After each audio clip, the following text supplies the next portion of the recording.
Bom dia, boa tarde, boa noite, boa madrugada.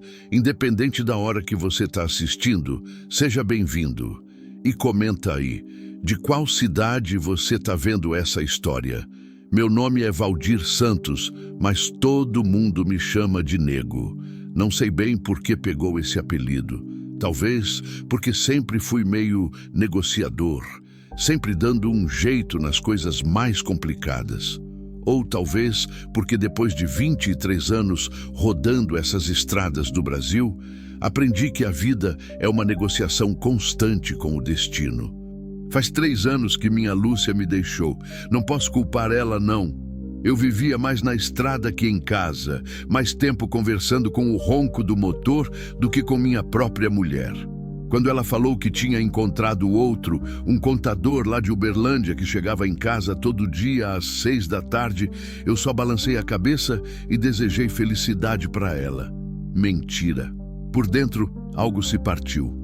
Igual quando você escuta o barulho de um galho seco quebrando no mato, um estalo que ecoa e depois vira silêncio. Foi assim que ficou meu peito desde então. Um silêncio que nem o ronco dos 460 cavalos do meu Scania conseguia abafar. Era uma sexta-feira de outubro, dessas que o calor ainda pesa mesmo no fim da tarde. Eu vinha descendo de Goiânia com destino a Montes Claros, carregado de fertilizante. A estrada estava lisa, o trânsito tranquilo, e eu conhecia aquele pedaço de asfalto melhor que as rugas do meu próprio rosto. BR-040, depois pegaria a 135 passando por Pirapora.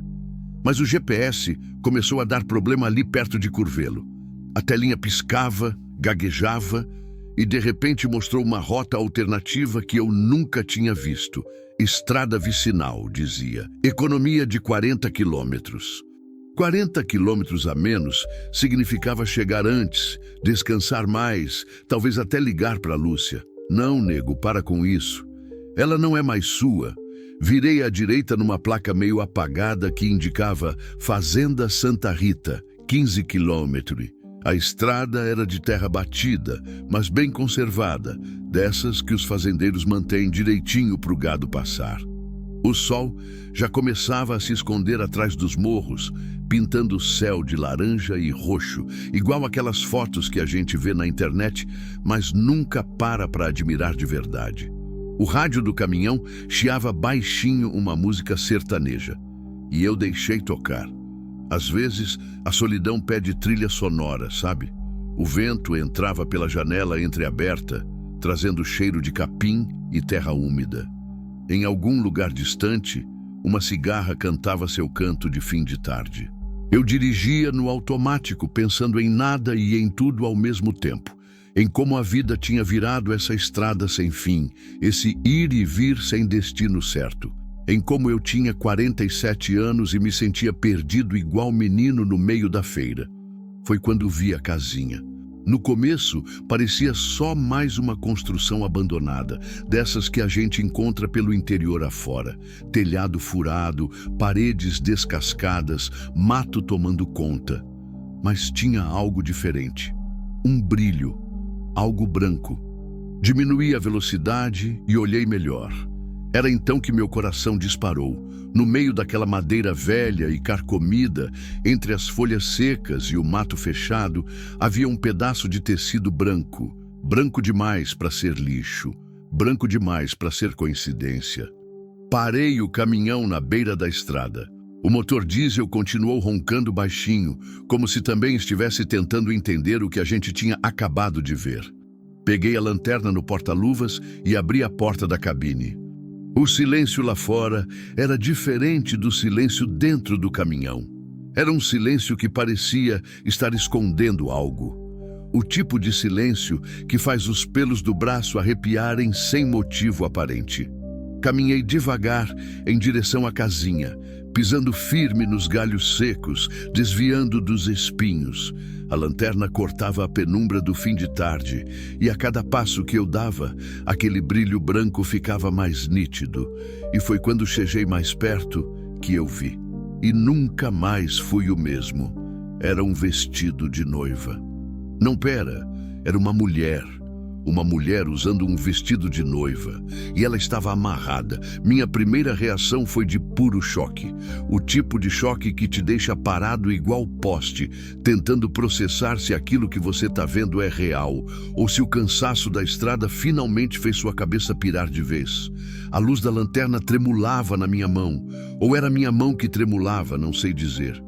O feixe de luz cortava a escuridão da casinha e iluminava uma cena que parecia saída dos piores pesadelos que eu já tive. Ela estava sentada no chão de terra batida, encostada numa viga de madeira podre. Os braços puxados para trás, amarrados com corda grossa que já tinha deixado marcas roxas nos pulsos delicados. Uma mordaça feita com pano sujo tampava sua boca e os olhos... Meu Deus, os olhos dela eram olhos de quem tinha visto o diabo em pessoa, arregalados, cheios de terror, mas também de uma esperança desesperada quando a luz da minha lanterna bateu no rosto dela, como se ela tivesse rezado tanto que alguém aparecesse que quase não acreditasse quando finalmente aconteceu. O vestido que um dia deve ter sido o mais bonito da vida dela, agora estava sujo de terra, rasgado nas laterais, com manchas que eu preferi não tentar identificar. O véu tinha se perdido em algum lugar, e o cabelo castanho escuro grudava na testa suada, alguns fios colados nas lágrimas secas no rosto. "Calma, moça", sussurrei, tentando não fazer movimentos bruscos. "Eu vou te tirar daqui." Ela tentou dizer alguma coisa por trás da mordaça, mas só saiu um gemido abafado. Os olhos dela se moviam freneticamente, olhando para mim, depois para o mato ao redor, depois para mim de novo. Estava tentando me avisar de alguma coisa. Foi quando eu escutei. Um barulho no mato, folhas sendo pisadas, galhos secos quebrando, e então o grunhido, baixo, gutural. O tipo de som que faz seu sangue gelar nas veias. Queixada. Eu conhecia bem esse som. Tinha crescido no interior de Minas, filho de fazendeiro, e sabia que os javalis selvagens eram coisa séria, especialmente os queixadas, bichos grandes, pesando até 40 quilos, com presas afiadas capazes de rasgar a carne de um homem em segundos. E pelo som, não era só um. A mulher gemeu mais alto, os olhos se arregalando ainda mais. Ela sabia. Provavelmente estava ali há horas ouvindo eles se aproximarem, sabendo que não tinha como fugir, esperando o pior. Minha mente disparou. Precisava tirá-la dali, mas os bichos já tinham sentido nosso cheiro. Se eu fizesse muito barulho ou movimento brusco, eles podiam atacar. E se eu demorasse muito, eles podiam perder a paciência e partir para cima mesmo assim. "Escuta", cochichei, me abaixando devagar ao lado dela. "Tem um bando de queixada por aí. Eu vou te desamarrar, mas você não pode fazer barulho nenhum, entendeu?" Ela balançou a cabeça freneticamente que sim. Comecei a trabalhar nos nós das cordas. Quem quer que tenha feito aquilo sabia amarrar. Os nós estavam apertados, profissionais quase. Meus dedos tremiam tentando desfazê-los, enquanto minha orelha ficava atenta a qualquer som vindo do mato. O grunhido veio de novo, mais perto. "Merda", murmurei. A corda finalmente cedeu em um dos pulsos dela. Ela puxou a mão para frente, flexionando os dedos doloridos, e imediatamente começou a trabalhar na mordaça. Eles estão aí há horas", sussurrou ela assim que conseguiu tirar o pano da boca. A voz estava rouca, quebrada. "Ficam girando em volta, farejando. Quem fez isso com você? Meu ex-marido. Ele..." A voz dela morreu quando outro grunhido soou, ainda mais próximo. Consegui desfazer o nó do outro pulso. Ela estava livre, mas ainda precisávamos sair dali. E pelos sons que vinham do mato, os bichos estavam perdendo a paciência. "Consegue andar?" "Acho que sim." Ela tentou se levantar, mas as pernas bambas não aguentaram. Horas amarrada tinham cortado a circulação. Foi quando eu vi o primeiro par de olhos. Pequenos, vermelhos, brilhando na escuridão entre as árvores. Depois, outro par. E outro. Não eram só 2 ou 3. Era um bando inteiro. Eles estão cercando a gente, murmurei. A mulher segurou meu braço com força. Eles matam mesmo, matam. E não é uma morte bonita, era verdade. Eu já tinha visto o estrago que um queixada conseguia fazer. Um vizinho lá da fazenda do meu pai perdeu metade da panturrilha quando tentou espantar um que estava comendo a ração dos porcos.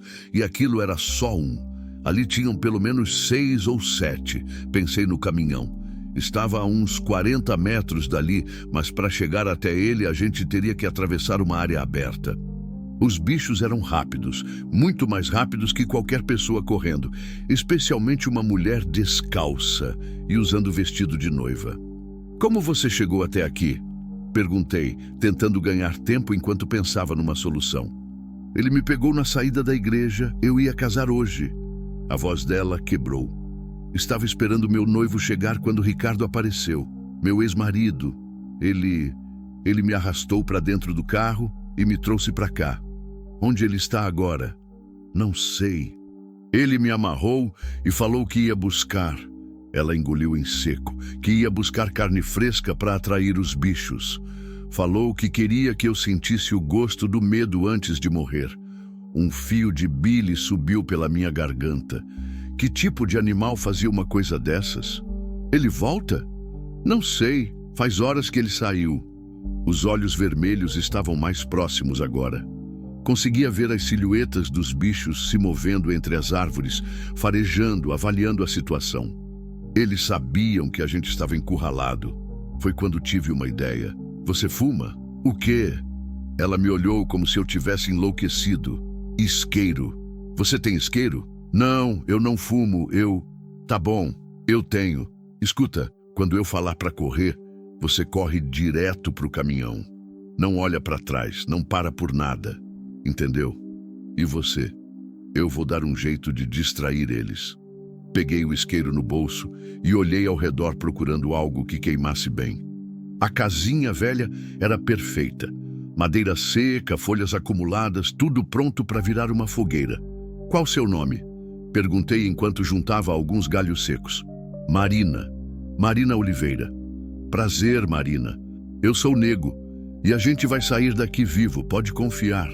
Ela assentiu, mas vi que não acreditava muito. Para falar a verdade, eu também não tinha certeza. Acendi o isqueiro e aproximei da pilha de folhas secas que tinha juntado. O fogo pegou rápido, se espalhando pelos galhos e subindo pelas paredes de madeira podre da casinha. Os queixadas se assustaram com a claridade súbita, recuando alguns metros, mas não fugiram. Ficaram ali, observando, esperando. Agora, Marina, corre! Ela saiu tropeçando, descalça, o vestido rasgado, atrapalhando os movimentos. Eu fiquei para trás, alimentando o fogo, fazendo o máximo de barulho e claridade possível para manter os bichos focados em mim. Marina estava quase chegando no caminhão quando escutei o grunhido bem atrás de mim. Me virei devagar. Um queixada enorme, pelo menos 40 quilos, estava a 3 metros de distância, as presas brilhando à luz do fogo, os olhos pequenos fixos em mim. Ele tinha me cercado pela lateral, enquanto eu estava distraído com o fogo. E pelos grunhidos que vinham de outras direções, ele não estava sozinho. Era agora ou nunca. Peguei um galho em chamas e parti para cima do bicho, gritando igual um louco. Ele recuou, surpreso, mas logo se recompôs e partiu para cima de mim. Consegui acertar ele na cara com o galho em chamas. O bicho berrou e se afastou, mas outro já vinha pela esquerda. Corri. Corri como não corria desde criança, pulando raízes, desviando de galhos, o coração batendo tão forte que parecia que ia explodir dentro do peito. Atrás de mim, escutava os grunhidos e o barulho dos cascos na terra seca. Marina já estava dentro da cabine do caminhão, batendo no vidro, gritando para eu correr mais rápido. 10 metros, 5 metros, 3 metros. Pulei na cabine e bati a porta na cara de um queixada que chegou logo atrás. O bicho bateu no vidro com as patas, deixando marcas de lama, grunhindo de raiva. Liguei o caminhão e saí de lá acelerando, levantando uma nuvem de poeira. Marina estava encostada no banco, ofegante, o vestido de noiva em frangalhos, mas viva. Obrigada, foi tudo o que ela conseguiu falar. Eu só balancei a cabeça e continuei dirigindo, mas por dentro, algo tinha mudado. Fazia 3 anos que eu me sentia morto por dentro, só cumprindo rotina. E de repente, salvando aquela mulher, alguma coisa em mim tinha voltado à vida. Ainda não sabia que o pior ainda estava por vir. Dirigi em silêncio por quase 20 minutos, só o ronco do motor e o barulho dos pneus no asfalto preenchendo o espaço entre nós. Marina estava encolhida no banco do carona, abraçando os próprios joelhos. O vestido de noiva rasgado, cobrindo as pernas arranhadas. De vez em quando, ela olhava pelo retrovisor, como se esperasse ver os faróis de algum carro nos seguindo. Quando chegamos na rodovia principal, finalmente diminuí a velocidade e acendi as luzes internas da cabine. Foi aí que vi direito o estado dela. O rosto estava inchado de um lado, com uma marca roxa que começava no maxilar e subia até a têmpora. Os lábios estavam rachados e tinha sangue seco no canto da boca. As mãos tremiam mesmo, ela tentando esconder, e os pulsos onde a corda tinha ficado estavam em carne viva. Precisa ir num hospital, falei, a voz saindo mais áspera do que eu queria. Não. A resposta veio rápida demais, desesperada demais. Por favor, não me leva para o hospital. Moça, você está machucada. Essas marcas no pulso podem infeccionar e essa marca no rosto, eu sei como ficou. Ela me interrompeu, passando a mão delicadamente sobre o hematoma. Ele me deu um soco quando eu tentei gritar pedindo socorro. Mas hospital não. Ele me encontra lá. Parei o caminhão no acostamento e acendi o pisca-alerta. Precisava entender melhor a situação antes de decidir o que fazer. Marina, me conta direito o que aconteceu. Desde o começo. Ela ficou quieta por um tempo, só olhando as próprias mãos. Quando começou a falar, a voz saiu baixinha, como se ela estivesse contando para si mesma. Eu era casada com Ricardo há 8 anos. No começo ele parecia o homem perfeito, sabe? Bonito, bem-sucedido, me tratava como uma princesa. Mas depois do casamento, ela balançou a cabeça. Depois ele mudou. Ele batia em você? No começo, não. Era só ciúme. Ciúme de tudo e de todos. Não podia falar com o vizinho, não podia trabalhar, não podia nem sair sozinha para comprar pão. Ele dizia que era porque me amava demais. Eu conhecia essa história. Tinha visto acontecer com a irmã do meu cunhado, lá em Uberlândia. Começava sempre assim, com amor e cuidado. Quando começaram as agressões? Faz uns 3 anos. A primeira vez foi porque eu tinha posto um vestido que ele achou muito chamativo. Me deu um tapa no rosto e depois chorou. Pediu desculpa. Disse que nunca mais ia acontecer. Ela deu uma risada amarga. Mentira! Na semana seguinte foi por causa de um sorriso que eu dei pro açougueiro. Depois, porque a comida estava salgada demais. Depois, porque não estava salgada o suficiente. Marina parou de falar e ficou olhando pela janela. Lá fora, a estrada se estendia escura, cortada apenas pelos faróis de poucos carros que passavam na madrugada. O que te fez sair de casa? Ele quase me matou. A voz dela saiu como um sussurro. Há 2 meses ele chegou em casa bêbado e com raiva porque tinha perdido uma promoção no trabalho. Disse que a culpa era minha, que eu dava azar. Me arrastou pelos cabelos, me jogou contra a parede. Ela tocou inconscientemente nas costelas. Quebrou 2 costelas e perfurou meu pulmão. Passei 1 semana internada. E aí você saiu? Não. Aí eu menti no hospital, disse que tinha caído da escada. E voltei para casa. Ela me olhou e vi vergonha nos olhos dela. Você deve achar que eu sou burra, né? Não acho nada disso. Sei que é complicado. É que é difícil explicar. Ele não era sempre ruim. Tinha dias que era carinhoso, me trazia flores, me fazia acreditar que tinha mudado. E eu não tinha para onde ir. Meus pais morreram quando eu era nova. Não tenho irmão, não tenho amigo próximo porque ele nunca deixou eu ter. Era só ele e eu no mundo. Entendi.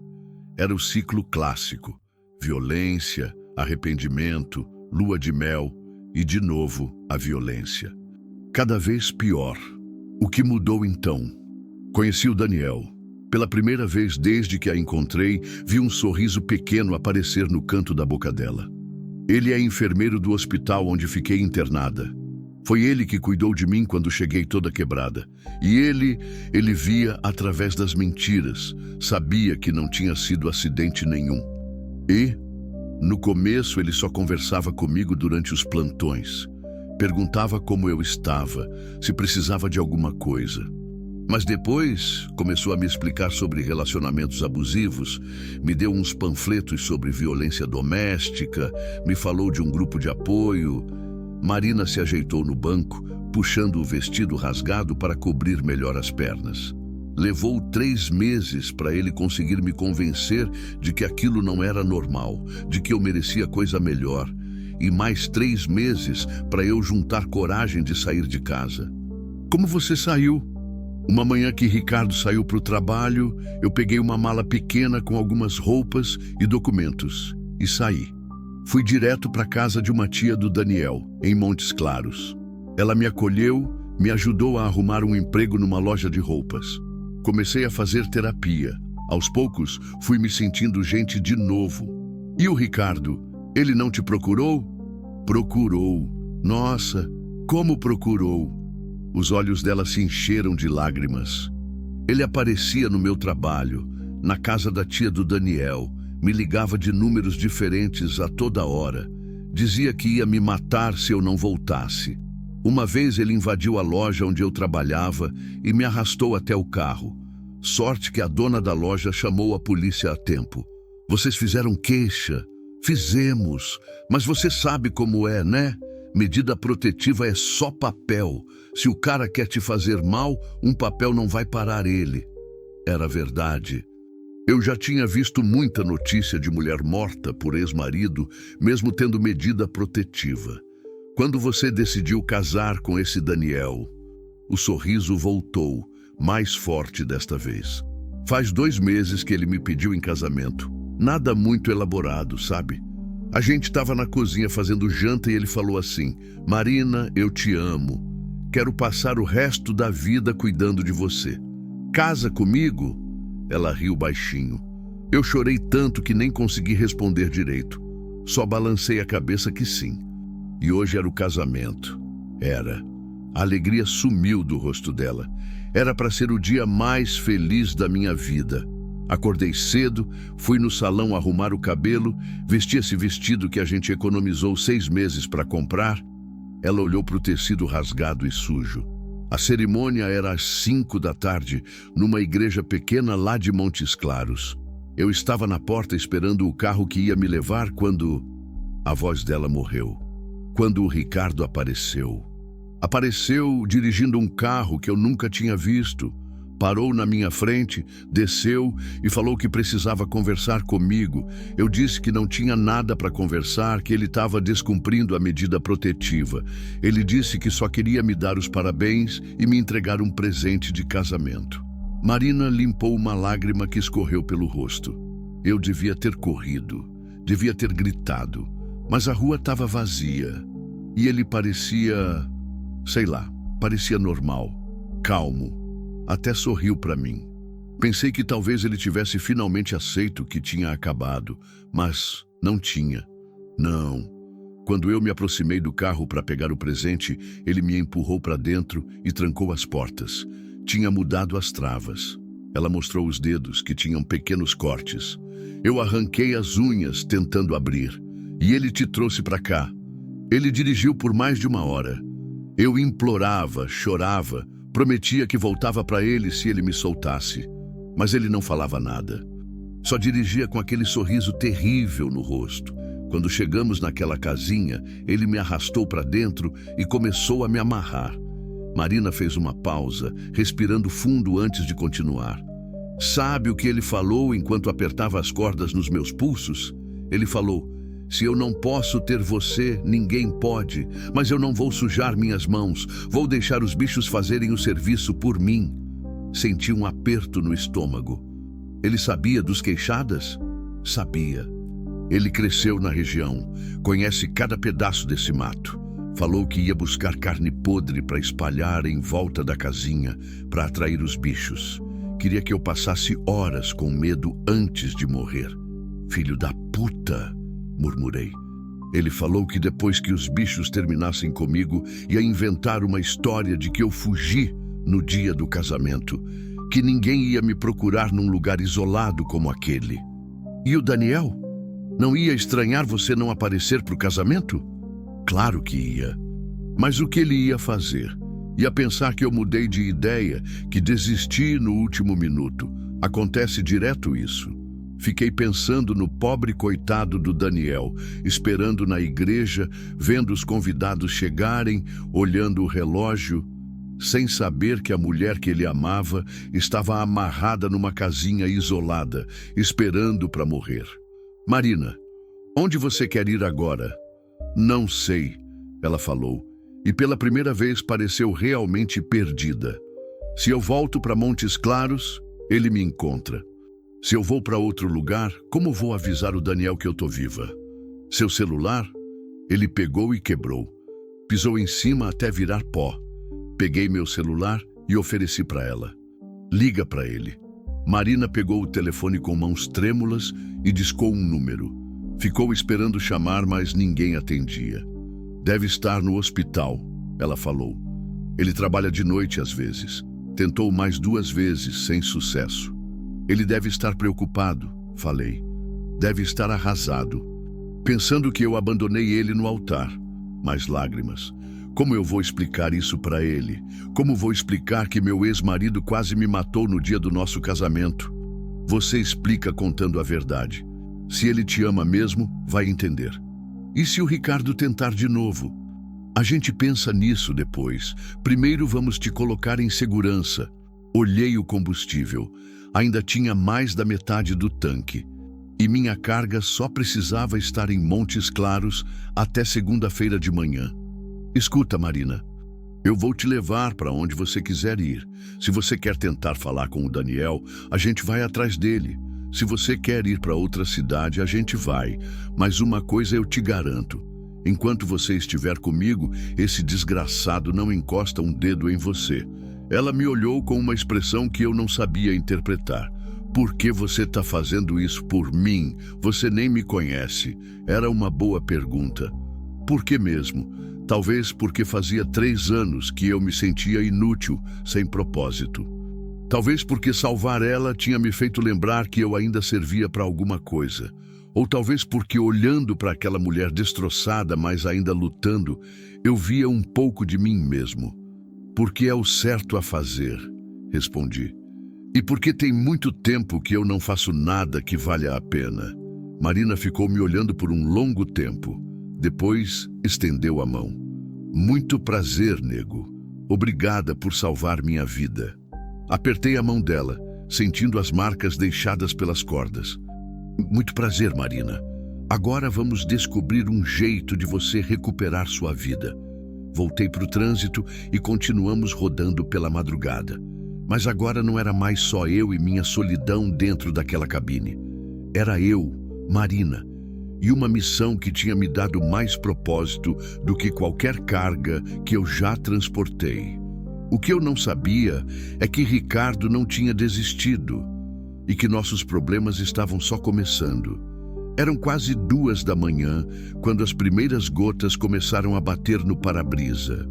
O que tinha começado como uma garoa fina, rapidamente se transformou numa chuva pesada, daquelas tempestades de outubro que aparecem do nada e transformam qualquer estrada em rio. Marina tinha tentado ligar para o Daniel mais umas 5 vezes nas últimas 2 horas, sempre sem sucesso. A cada tentativa sem resposta, ela ficava mais angustiada, mais perdida. Agora estava encostada na janela, observando a água escorrer pelo vidro, como se as gotas fossem lágrimas que ela não conseguia mais chorar. Talvez ele tenha desligado o telefone, falei, tentando dar algum alento.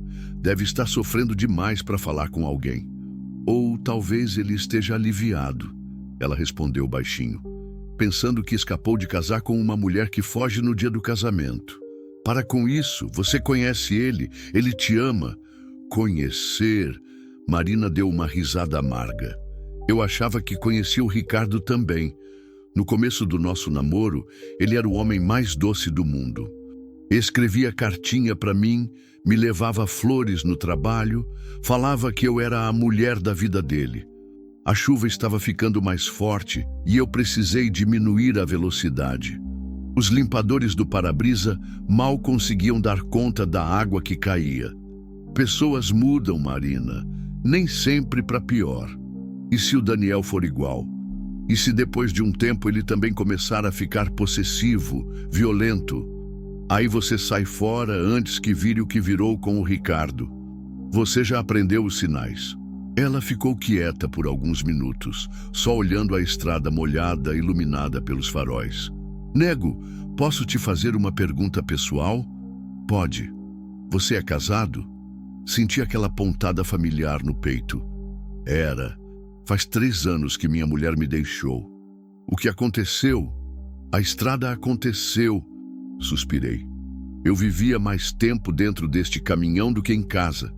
Quando chegava, estava cansado demais para conversar, para dar atenção para ela. E quando estava em casa, ficava inquieto, querendo voltar para a estrada. Ela te deu ultimato? Não. Ela só foi perdendo a paciência aos poucos. Tentou conversar algumas vezes, falou que queria mais presença, mais carinho. Mas eu sempre tinha uma viagem importante, uma carga que não podia atrasar.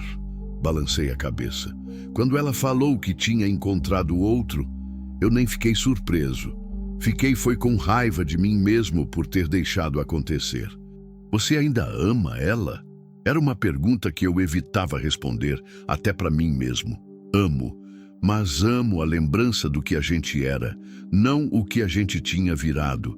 Nos últimos anos do casamento, a gente vivia como 2 estranhos dividindo o mesmo teto. Por que você escolheu a estrada? Meu pai era caminhoneiro. Comecei a viajar com ele quando tinha 12 anos, nas férias da escola. Ele dizia que na estrada a gente encontrava a liberdade que não tinha em mais lugar nenhum. Que cada viagem era uma aventura nova. E era. Agora virou rotina. Mas uma rotina que vicia, sabe? Quando eu fico muito tempo parado, me sinto preso, claustrofóbico. É como se eu só soubesse existir em movimento. Marina se virou para me olhar. Você se arrepende? Todos os dias. Mas não sei se mudaria alguma coisa se pudesse voltar no tempo. Acho que é do meu jeito ser assim. A conversa foi interrompida por um barulho estranho vindo do motor. Uma vibração que não devia estar ali. E que barulho é esse? Marina perguntou. Não sei, não é normal. Comecei a prestar mais atenção nos instrumentos do painel. A temperatura estava subindo. Não muito, mas o suficiente para me preocupar. Vamos ter que parar, falei. Alguma coisa não está certa no motor. Parar onde? Não tem nada aqui. Era verdade. Estávamos numa estrada secundária, no meio do nada, sob uma chuva torrencial. Não havia posto de gasolina, oficina, nem sequer uma casa no horizonte. O barulho ficou mais alto e a temperatura subiu mais um pouco. Merda! Murmurei, procurando um lugar minimamente seguro para parar. Encontrei uma entrada de fazenda uns quilômetros à frente. Encostei o caminhão embaixo de uma árvore grande, longe da estrada principal, e desliguei o motor. E agora? Marina perguntou. Agora eu vou dar uma olhada no motor. Você fica aqui dentro, seca e segura. Nego, está chovendo canivete, você vai se encharcar. Já me encharquei coisa pior na vida. Peguei uma lanterna e uma capa de chuva velha que tinha atrás do banco e desci da cabine. O temporal estava mesmo forte. Em segundos eu estava molhado até os ossos, mesmo com a capa. Abri o capô e iluminei o motor. Não precisei procurar muito para achar o problema. Uma mangueira do radiador tinha se rompido e o líquido de arrefecimento estava vazando. Sem coulante, o motor ia superaquecer em poucos quilômetros. Voltei para a cabine pingando água. É grave? Marina perguntou. Mangueira do radiador furou. Sem peça de reposição, a gente não sai daqui. E onde vamos conseguir uma peça dessas numa hora dessas, no meio do nada? Não vamos. Vai ter que esperar amanhecer e torcer para algum posto ou oficina ter a peça. Marina olhou pela janela para a escuridão lá fora. Quanto tempo até amanhecer? Umas 4 horas. E se o Ricardo aparecer? Como ele ia saber onde a gente tá? Não sei. Mas ele conseguiu me encontrar na igreja, conseguiu me sequestrar no meio da rua. Esse homem é capaz de qualquer coisa. Ela tinha razão em estar preocupada. Ricardo tinha se mostrado mais determinado e perigoso do que eu imaginava. Marina, você tem algum lugar onde pode ficar por uns tempos? Algum parente em outra cidade? Algum amigo? Tenho uma prima em São Paulo. A gente não se fala há anos, mas talvez seja uma boa ideia. Pelo menos até a polícia prender esse maluco. E deixar o Daniel para trás? Deixar ele pensando que eu fugi? Você pode explicar depois. O importante agora é ficar viva. Marina ficou quieta por um tempo pensando. A chuva continuava batendo no teto da cabine, criando um barulho constante que meio que hipnotizava. Nego, você tem filhos? A pergunta me pegou de surpresa. Não, a Lúcia queria, mas eu sempre encontrava uma desculpa para adiar. Dizia que não era hora ainda, que precisava juntar mais dinheiro, que queria comprar uma casa melhor. A verdade é que eu tinha medo. Medo de quê? De ser igual meu pai. Ele era um bom homem, mas vivia ausente por causa da profissão. Eu cresci sentindo falta dele, sempre esperando ele voltar das viagens. Não queria fazer isso com um filho meu. E agora? Ainda quer ter filhos? Agora é tarde. Aos 47 anos, sem família, vivendo que nem cigano. Que criança merece um pai assim? Você não me parece um homem ruim, nego. Pelo contrário, você arriscou sua vida para salvar uma estranha. Qualquer pessoa decente faria a mesma coisa. Não é verdade, e você sabe. Muita gente teria fingido que não viu nada e continuado dirigindo. Talvez ela tivesse razão, mas eu não me sentia como herói. Me sentia como um homem que tinha desperdiçado a vida e agora tentava compensar fazendo uma coisa certa. E você? Quer ter filhos? Queria. Eu e Daniel conversávamos sobre isso. Ele adora criança, trabalha na pediatria do hospital. A gente falava em ter 2 ou 3. Uma família grande e feliz. A voz dela morreu e percebi que as lágrimas tinham voltado. Ainda podem ter. Isso não acabou, Marina. Como? Como vou ter uma família normal com esse fantasma do Ricardo me perseguindo? Como vou ter filhos sabendo que ele pode aparecer a qualquer momento? A justiça não funcionou até agora. Por que funcionaria de repente? Ela se virou para mim, os olhos vermelhos de tanto chorar. Ele tentou me matar hoje, nego. Literalmente me amarrou para servir de comida para os bichos. E mesmo que a polícia prenda ele, quantos anos ele vai ficar preso? 5, 10. E depois, ele vai sair ainda mais revoltado. Não tinha resposta para isso. Eu sabia que ela estava certa. Então, o que você vai fazer? Não sei. Talvez realmente tenha que desaparecer, mudar de nome, de cidade, de vida, recomeçar do zero. E o Daniel? O Daniel vai ter que me esquecer. Mais lágrimas. Ele merece alguém que não venha com um passado perigoso. Alguém que possa dar uma vida normal para ele. Você não pode desistir assim. Não estou desistindo. Estou sendo realista.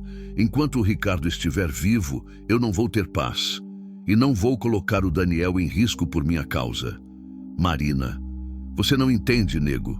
Você não viu os olhos dele hoje. Não era mais o homem que eu conheci. Era um animal disposto a qualquer coisa para me destruir. Ela tinha razão, e isso me assustava. Eu tinha visto casos assim antes, na televisão, nos jornais. Homens que preferiam matar a ex-mulher a vê-la feliz com outro. Foi quando escutamos o barulho de um carro se aproximando. Os dois ficamos tensos na hora. Era mais de 2 da manhã, no meio de uma tempestade, numa estrada secundária isolada. Que motivo alguém teria para estar passando ali naquela hora? Abaixa, sussurrei. Marina se abaixou no banco enquanto eu espiei pelo retrovisor. Faróis se aproximavam devagar, como se quem dirigia estivesse procurando alguma coisa. Meu coração disparou. É ele? Marina perguntou, a voz tremendo. Não sei. Não consigo ver direito com essa chuva. O carro passou devagar pela entrada da fazenda onde estávamos parados. Diminuiu ainda mais a velocidade, mas não parou. Continuou seguindo estrada afora até sumir na escuridão.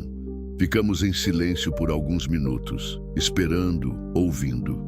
Acho que foi embora, falei. E se ele voltar? Se voltar, a gente lida com isso. Mas, por dentro, eu estava preocupado.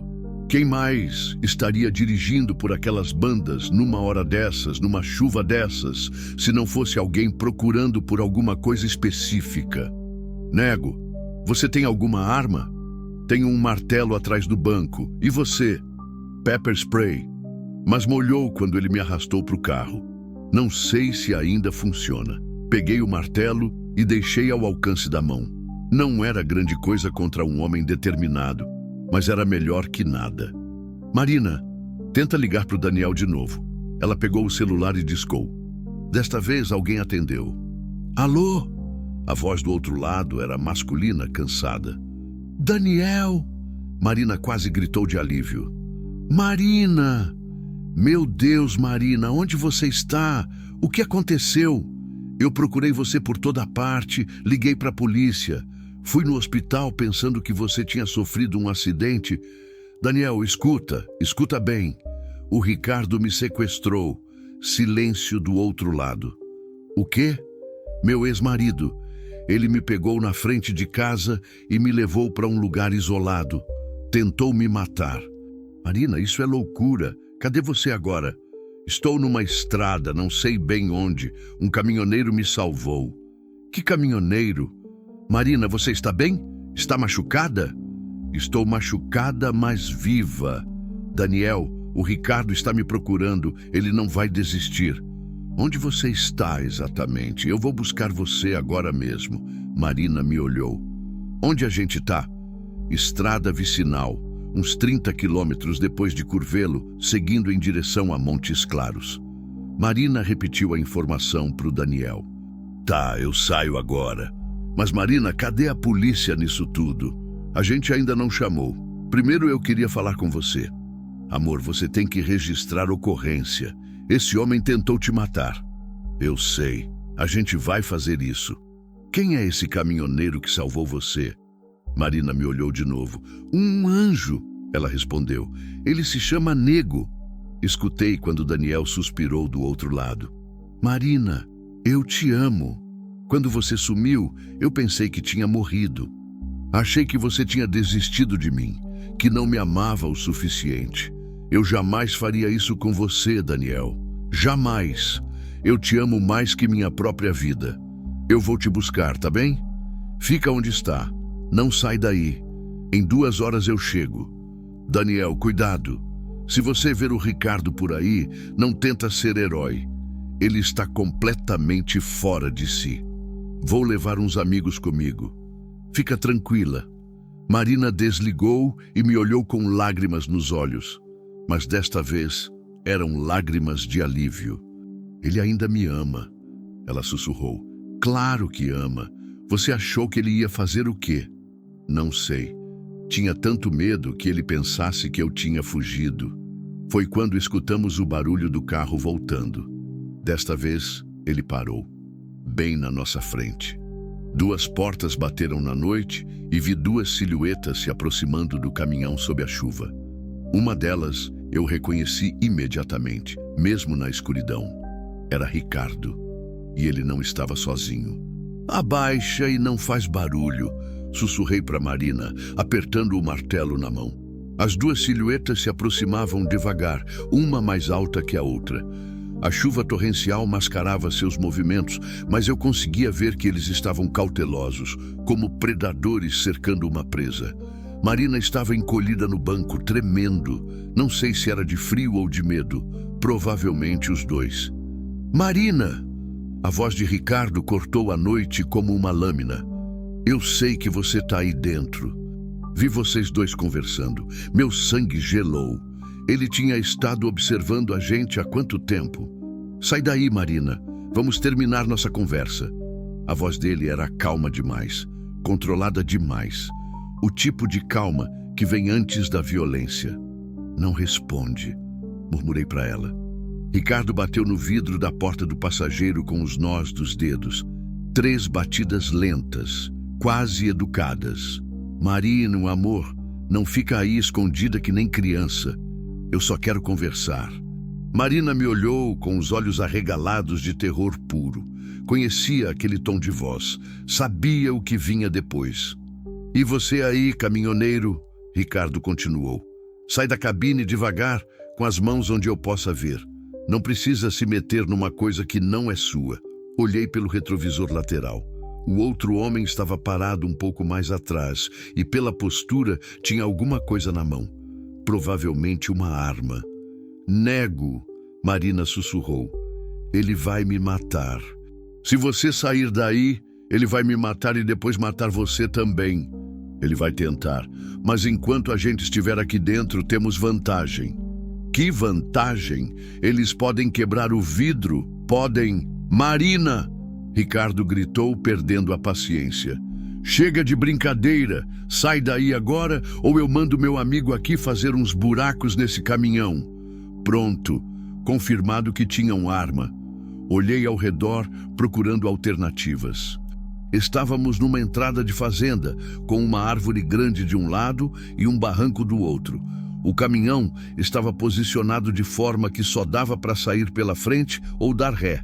Mas se eu tentasse ligar o motor, eles iam ouvir e poderiam atirar antes da gente conseguir sair. Escuta, falei baixinho para Marina. Quando eu falar, você deita no chão da cabine e fica quieta. Não levanta a cabeça por nada. O que você vai fazer? Vou sair e tentar negociar. Nego, não! Ele vai te matar. Se eu não sair, ele vai entrar. E aí vai ser pior para nós dois. Peguei o celular dela e disquei 190. Alô, polícia militar? Atendi baixinho quando a ligação completou. Preciso de ajuda urgente. Estou sendo ameaçado por homens armados na estrada vicinal que liga Curvelo a Montes Claros, uns 30 quilômetros depois de Curvelo.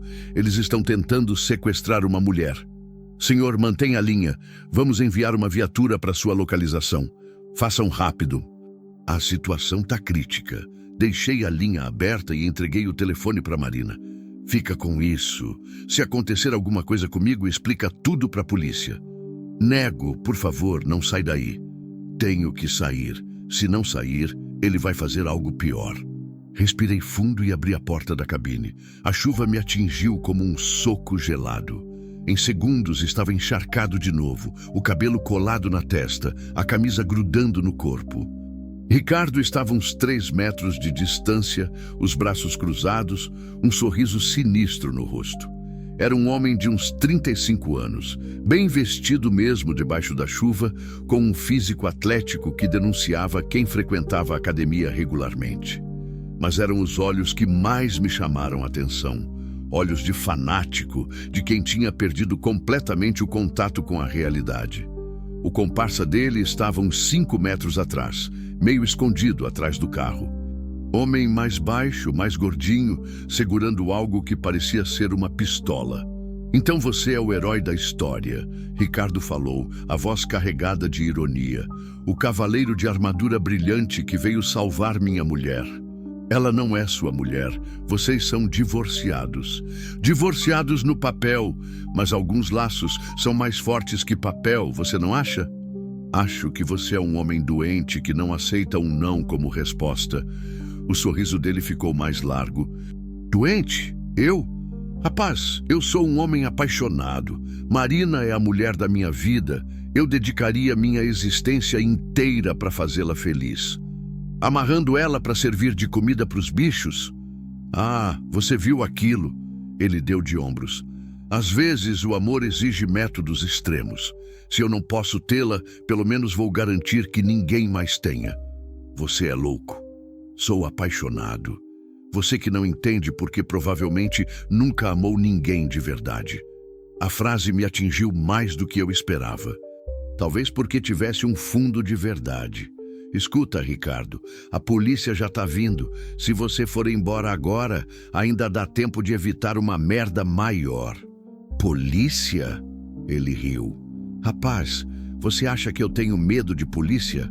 Eu sou advogado, conheço a lei melhor que qualquer policial. E além do mais, quem vai provar que eu fiz alguma coisa? Sua palavra contra a minha? A palavra dela contra a sua? Ah, a palavra de quem? De uma mulher com histórico de instabilidade mental? De alguém que fugiu do próprio casamento? Que histórico de instabilidade mental? Ah, você não sabia? O sorriso dele ficou ainda mais sinistro. Marina já tentou suicídio 2 vezes quando morava comigo. Está tudo documentado nos prontuários médicos. Uma pessoa instável que faz drama por qualquer coisa. Eu não acreditei nele, mas a semente da dúvida foi plantada. Será que Marina tinha me contado a história toda? Mesmo que fosse verdade, isso não te dá direito de fazer o que você fez. O que eu fiz? Eu tentei buscar minha esposa que estava tendo uma crise e queria se machucar. Infelizmente, ela fugiu comigo e se perdeu no mato. Eu estava procurando ela quando encontrei vocês dois aqui. Numa situação bem suspeita, diga-se de passagem. O filho da puta estava criando uma versão alternativa dos fatos. E o pior é que, na boca de um advogado experiente, aquela versão podia soar convincente. Ninguém vai acreditar nisso. Vão sim, principalmente quando eu explicar que vocês dois estavam aqui sozinhos, de madrugada, ela toda rasgada e suja. Vai parecer que você aproveitou da situação dela para... Você tá louco.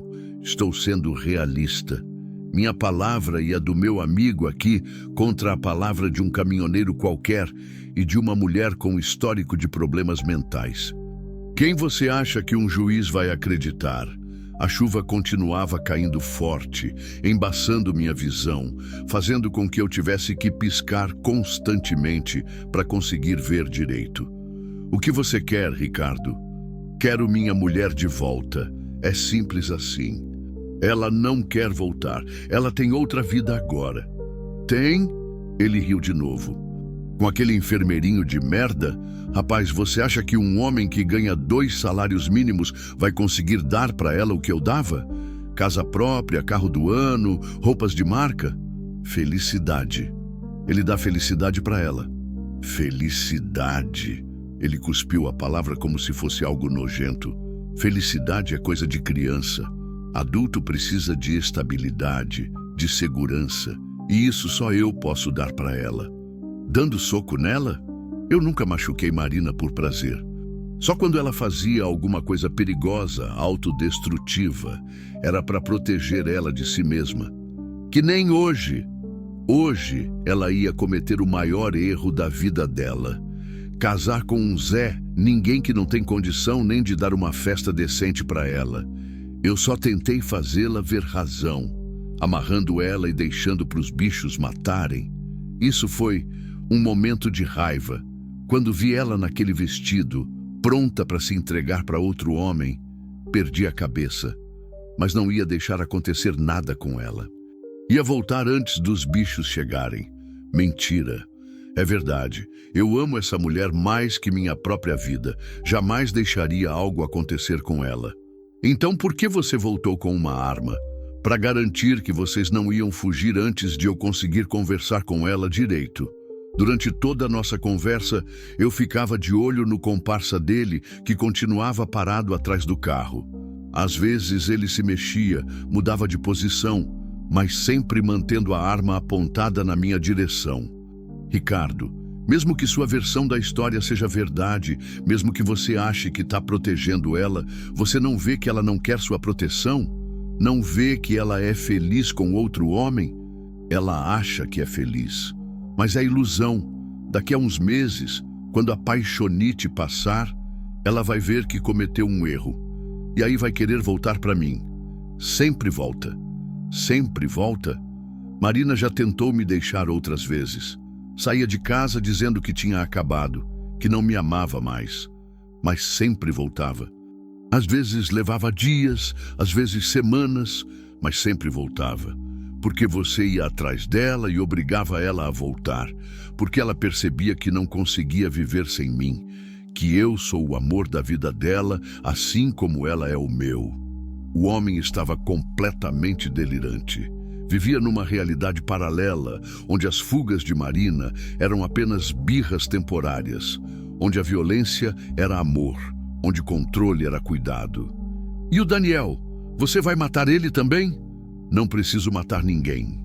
Só preciso que Marina volte para casa comigo. O resto se resolve sozinho. E se ela se recusar? Ela não vai se recusar. Marina é uma mulher inteligente. Quando eu explicar direito a situação, ela vai entender. Que situação?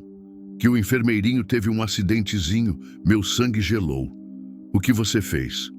Eu não fiz nada. Ainda. Mas meu amigo aqui, ele acenou para o comparsa, tem uns contatos que podem tornar a vida do Daniel muito complicada.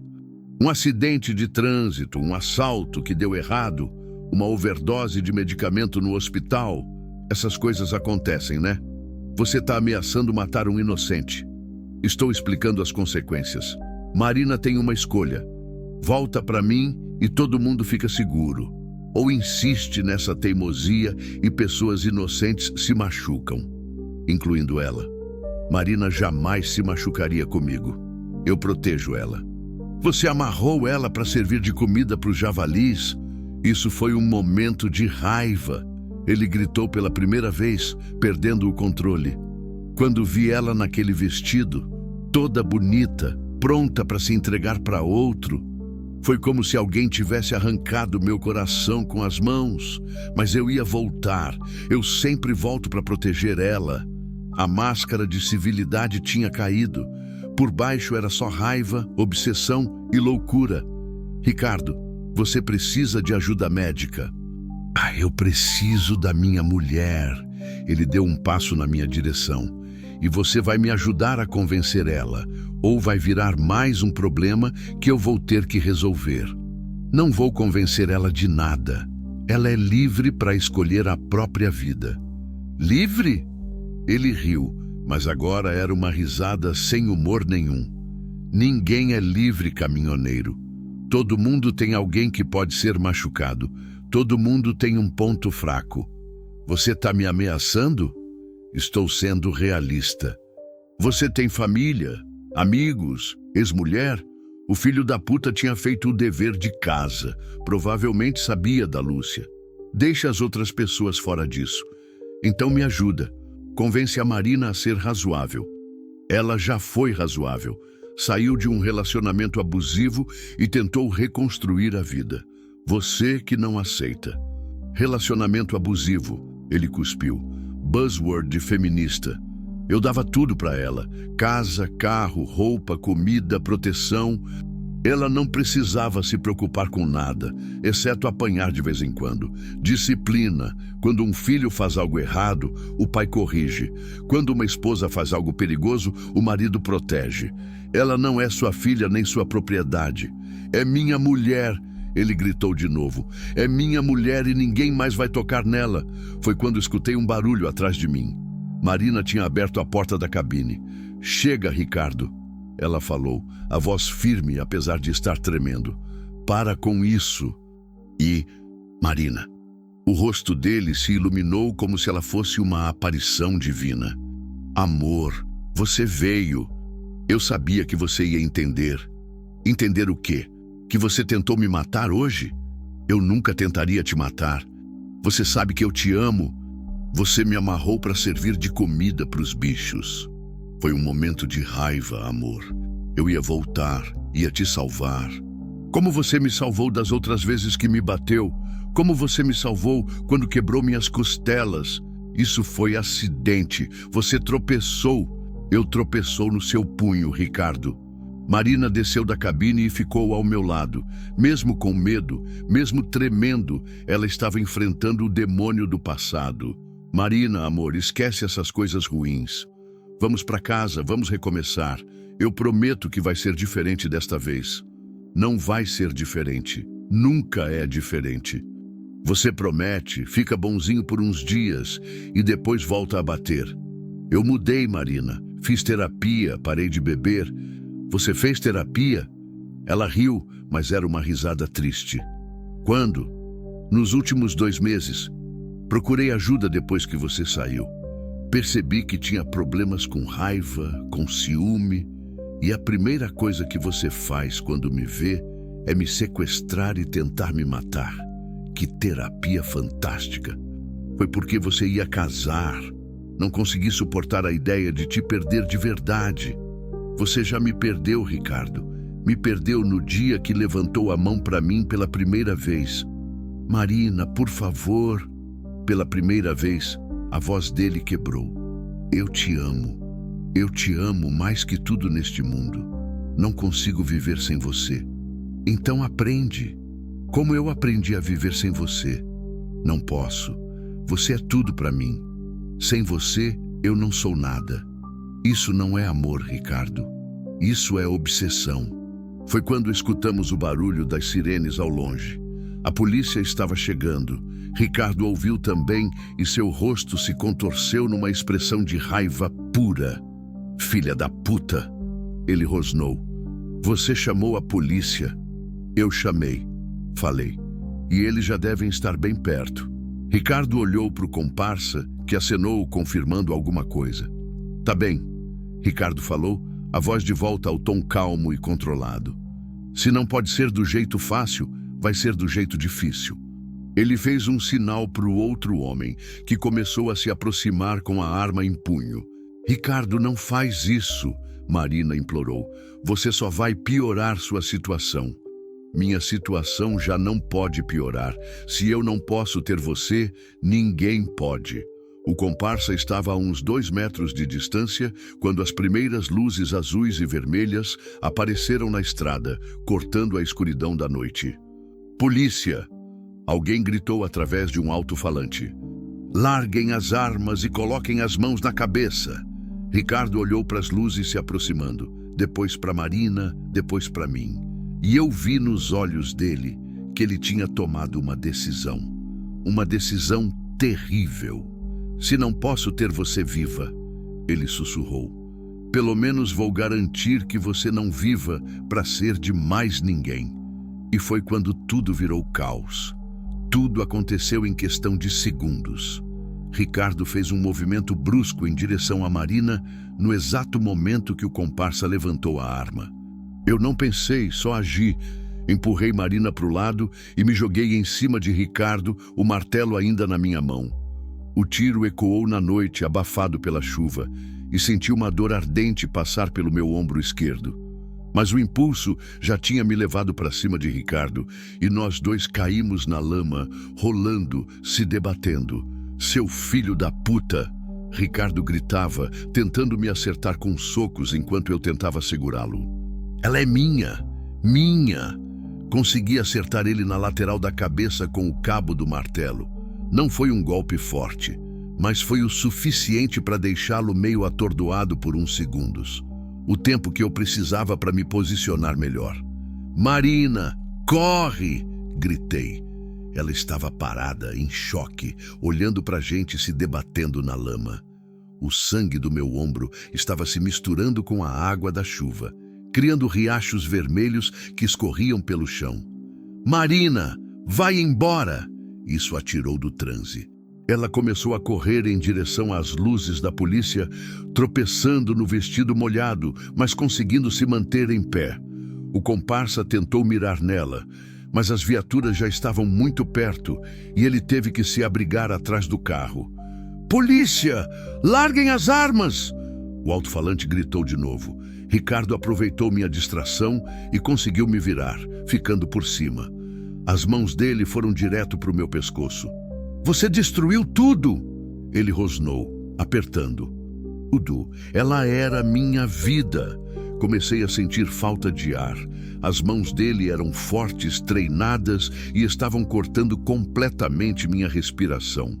Tentei usar o martelo, mas o ângulo estava ruim, não conseguia dar um golpe efetivo. Minha visão começou a escurecer. Era assim que ia acabar?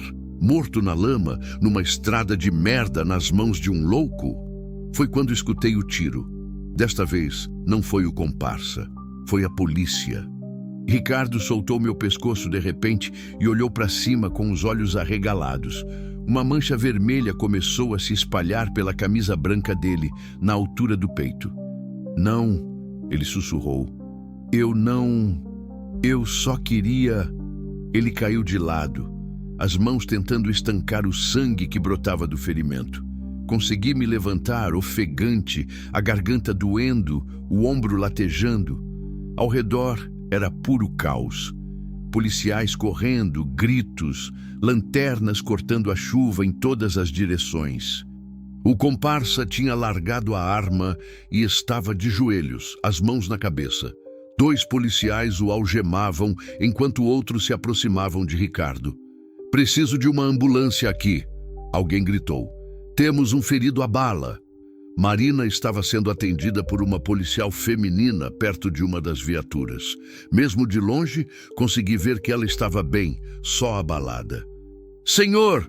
Um policial se aproximou de mim. "O senhor também está ferido." Olhei para o meu ombro.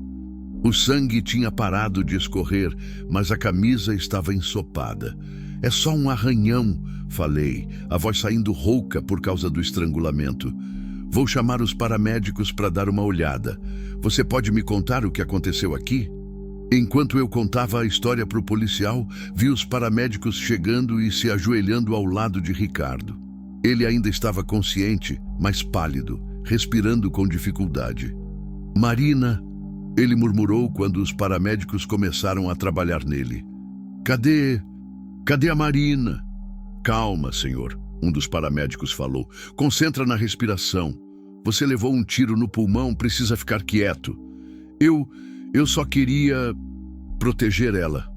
Até ali, naquele estado, ele ainda acreditava na própria versão distorcida da realidade. Depois que terminei de dar meu depoimento inicial, fui até onde Marina estava. Ela correu e me abraçou, cuidadosa com meu ombro ferido. "Nego, você salvou minha vida de novo." Ela chorou no meu peito. "Se você não tivesse me empurrado, tá tudo bem agora", falei acariciando o cabelo molhado dela. "Acabou. Ele vai morrer?" Olhamos para os paramédicos carregando Ricardo numa maca para dentro da ambulância. Ele estava consciente, mas com uma máscara de oxigênio no rosto. "Não sei, mas mesmo que sobreviva, vai ficar um bom tempo preso." "E se ele sobreviver? E se ele sair da cadeia um dia e vier atrás de mim de novo?" "A gente lida com isso quando chegar a hora. Por enquanto você está segura." A policial que tinha estado conversando com Marina se aproximou. "Senhora, vamos precisar que vocês venham até a delegacia para formalizar o depoimento. Mas dado o estado de vocês, pode ser amanhã de manhã se preferirem." "Obrigada", Marina respondeu. "Tem alguma notícia do meu noivo, Daniel Ferreira? Ele estava vindo para cá. A gente interceptou ele na estrada, a uns 15 quilômetros daqui. Explicamos a situação e ele está vindo para cá." Marina suspirou de alívio.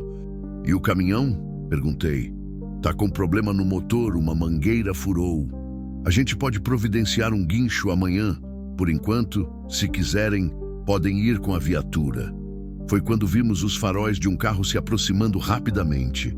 Um Corolla preto parou bruscamente e um homem alto, magro, de cabelos escuros saiu correndo.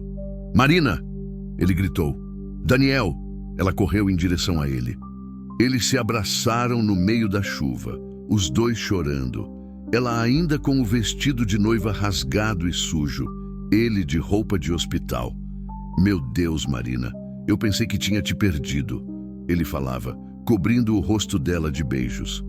"Quando a polícia me contou o que aconteceu, eu tô bem, amor, machucada, mas bem." Daniel olhou para mim por cima do ombro dela. "Você é o Nego?" Sou. Ele se separou de Marina e veio em minha direção. Por um momento pensei que ele ia me dar um soco, ciúme de eu ter passado a noite com a noiva dele, mas em vez disso ele me abraçou. Obrigado, ele sussurrou. Obrigado por salvar ela. Obrigado por trazê-la de volta para mim. Não precisa agradecer. Qualquer pessoa faria a mesma coisa. Não, não faria. Ele se afastou e me olhou nos olhos. Você arriscou sua vida por uma estranha. Isso não é pouca coisa. Marina se aproximou e ficou entre nós dois. Daniel, o nego se feriu por minha causa. Levou um tiro tentando me proteger. Daniel olhou para o meu ombro enfaixado pelos paramédicos. Você precisa ir para o hospital. Não, é só um arranhão. Eu sou enfermeiro, ele falou com autoridade. Isso não é arranhão. Você pode ter fragmentos de bala ou tecido lacerado. Precisa fazer raio-x, limpeza cirúrgica. Depois a gente vê isso. Agora. Você vem comigo para o hospital agora. Marina pegou minha mão. Por favor, nego. Faz isso por mim. Você já fez tanto. Olhei para os dois, molhados, cansados, mas finalmente juntos. Depois de tudo que tinha acontecido, era difícil negar qualquer coisa para eles. Tá bom, mas depois do hospital, eu volto para o meu caminhão. Claro, Daniel falou. E amanhã nós te ajudamos com o conserto, é o mínimo que podemos fazer. A policial se aproximou de novo. Pessoal, vocês podem ir. Qualquer coisa, a gente se fala amanhã na delegacia. Caminhamos em direção ao carro do Daniel. A chuva tinha diminuído, mas ainda caía uma garoa fina. No fundo, as luzes da ambulância se afastavam, levando Ricardo para o hospital. Marina, falei antes de entrar no carro. Oi? Você vai ficar bem. Vai casar com esse rapaz. Vai ser feliz. Vai esquecer essa noite ruim. Como vou esquecer? Como vou esquecer que você apareceu do nada e salvou minha vida? Não esquece disso, mas esquece o resto. Esquece o medo, a dor, a raiva. Foca no que vem pela frente. Ela me beijou no rosto. Obrigada, nego, por tudo. Obrigado você, por me lembrar que eu ainda presto para alguma coisa. Daniel deu a partida no carro e começamos a nos afastar daquele lugar maldito. Pelo retrovisor, vi a luz do caminhão se afastando, sozinha debaixo da árvore. Fazia 3 anos que eu me sentia perdido, sem rumo, dirigindo sem destino. Mas naquela noite, salvando Marina, alguma coisa dentro de mim tinha se consertado. Eu tinha lembrado do que era ter um propósito. E pela primeira vez em muito tempo, eu não estava com pressa de voltar para a estrada. Tinha outras coisas mais importantes para fazer primeiro, como descobrir como se reconstrói uma vida. 3 meses depois, o sol de janeiro queimava forte no asfalto da BR-040 quando parei o caminhão no acostamento para atender o celular. O nome que aparecia na tela me fez sorrir. Marina. Oi, nego. Como você tá? Oi, moça. Bem demais. E vocês? A gente tá ótimo. Quer dizer, eu tô ótima. O Daniel tá ótimo. E... Ela fez uma pausa dramática. E o bebê também tá ótimo. Quase deixei o telefone cair. Bebê? Descobri semana passada. A alegria dela era contagiante. Tô de 2 meses. O médico disse que provavelmente engravidei na lua de mel. Marina e Daniel tinham se casado no final de novembro, numa cerimônia pequena, mas bonita, na igreja de Montes Claros. Eu estava lá, de terno emprestado do Daniel, como padrinho de honra. Foi um dos dias mais felizes da minha vida, ver aquela mulher corajosa finalmente tendo o casamento que merecia. Parabéns! Pro Daniel também! Como ele reagiu? Chorou que nem criança. Ela riu. Ficou uns 5 minutos sem conseguir falar. Depois saiu correndo pelo hospital, contando para todo mundo que ia ser pai. E você? Tá feliz? Feliz é pouco. Nego, depois de tudo que passou, eu não achava que fosse possível ser tão feliz. Às vezes acordo de manhã e não acredito que essa é minha vida de verdade. Entendi perfeitamente o que ela queria dizer. Depois daquela noite na chuva, minha vida também tinha mudado de uma forma que eu jamais imaginei possível. E o Ricardo? Alguma notícia? Ele se declarou culpado. A voz dela ficou mais séria. O advogado dele conseguiu um acordo. 15 anos de prisão por sequestro, cárcere privado e tentativa de homicídio. Não vai ter julgamento. 15 anos é um bom tempo. É. E o juiz concedeu medida protetiva permanente. Mesmo quando ele sair, não pode chegar perto de mim, nem da minha família. Ótimo. Nego, tem uma coisa que eu quero te contar. A gente decidiu dar o nome de Valdir pro bebê, se for menino. Senti um nó na garganta. Marina, não precisa... Precisa sim. Aquele homem que encontrou uma mulher perdida na estrada e arriscou tudo para salvá-la. Esse homem merece ser lembrado. E se nossa criança carregar seu nome, vai carregar um pouquinho da sua coragem também. Tive que parar de falar por uns segundos. Aos 47 anos, descobrir que ia ter um xará no mundo, um menino que carregaria meu nome em homenagem a uma noite que mudou tudo. Era demais para processar. E se for menina? Valdira. Ela riu. Brincadeira. Se for menina, vai se chamar Esperança. Porque foi isso que você trouxe para minha vida naquela noite. Esperança. Depois que desliguei o telefone, fiquei parado no acostamento por uns minutos, só pensando. Em 3 meses, tanta coisa tinha mudado que às vezes parecia que eu estava vivendo a vida de outra pessoa. A primeira mudança tinha acontecido ainda no hospital, enquanto cuidavam do meu ombro. Daniel tinha sentado ao meu lado na sala de espera e começado a conversar. No começo, eu achei que era só educação, gratidão pelo que eu tinha feito. Mas depois percebi que ele estava genuinamente interessado na minha história. Você já pensou em fazer outra coisa? Ele tinha perguntado. Além de dirigir caminhão? Como assim? Sei lá. Você demonstrou uma coragem, uma determinação. Parece desperdício ficar só rodando estrada. É o que sei fazer, mas não é tudo que você poderia fazer. Aquela conversa plantou uma semente na minha cabeça. Durante as semanas seguintes, enquanto meu ombro cicatrizava e eu ficava de licença médica, comecei a pensar no que mais eu poderia fazer da vida. A resposta veio de um lugar inesperado. Uma semana depois do casamento de Marina e Daniel, eu estava numa lanchonete em Belo Horizonte quando vi uma notícia na televisão sobre violência doméstica. O repórter falava dos números alarmantes, de como muitas mulheres não sabiam onde buscar ajuda, de como faltavam recursos para proteger as vítimas. Foi quando tive a ideia. Liguei para Marina no mesmo dia. Nego, que surpresa boa! Marina, posso te fazer uma pergunta estranha? Claro! Você acha que outras mulheres passam pelo que você passou, com homens que nem o Ricardo? Nego, infelizmente isso é mais comum do que a gente imagina. Aqui no grupo de apoio que eu frequento tem umas 15 mulheres. E esse é só um grupo numa cidade pequena. E elas têm ajuda? Apoio? Algumas têm. Outras, ela suspirou. Outras ficam perdidas. Sem ter para onde ir, sem ter como recomeçar.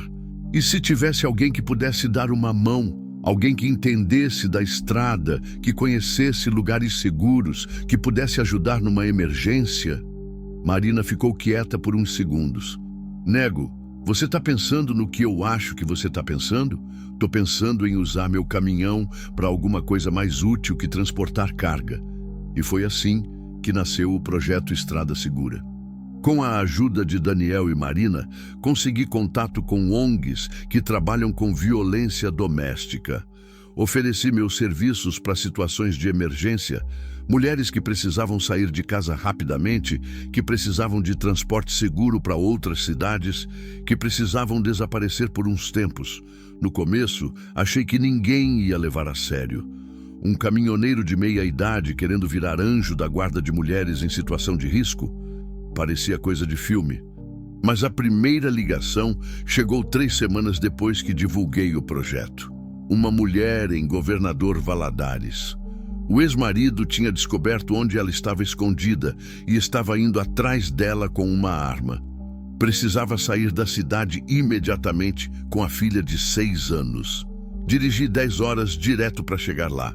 Peguei as 2 na madrugada, escondi elas na cabine do caminhão e levei para casa de uma tia em Vitória. O ex-marido nunca descobriu para onde tinham ido. Aquela viagem me deu mais satisfação que qualquer carga que eu já tinha transportado na vida. Desde então, já foram 12 casos. 12 mulheres que eu ajudei a escapar de situações desesperadoras. Algumas com filhos, outras sozinhas. Algumas indo para outros estados, outras só para outras cidades, mas todas encontrando uma chance de recomeçar. O projeto cresceu mais do que eu imaginava. Outros caminhoneiros se juntaram, motoristas de ônibus também. Criamos uma rede informal de pessoas dispostas a ajudar em emergências. E eu descobri que aos 47 anos ainda dava para mudar de vida. Parei de fazer fretes comerciais e comecei a viver só das doações do projeto e de alguns trabalhos de transporte para ONGs. Ganhava menos dinheiro, mas dormia melhor de noite. Também comecei a frequentar um grupo de apoio para pessoas que tinham perdido relacionamentos. Foi difícil no começo. Eu não era muito de falar sobre sentimentos. Mas aos poucos fui aprendendo a lidar com a culpa, com o arrependimento, com a solidão. E 3 semanas atrás, conheci a Cláudia. Ela tinha perdido o marido num acidente de trabalho 2 anos antes e estava tentando reconstruir a vida com os 2 filhos adolescentes.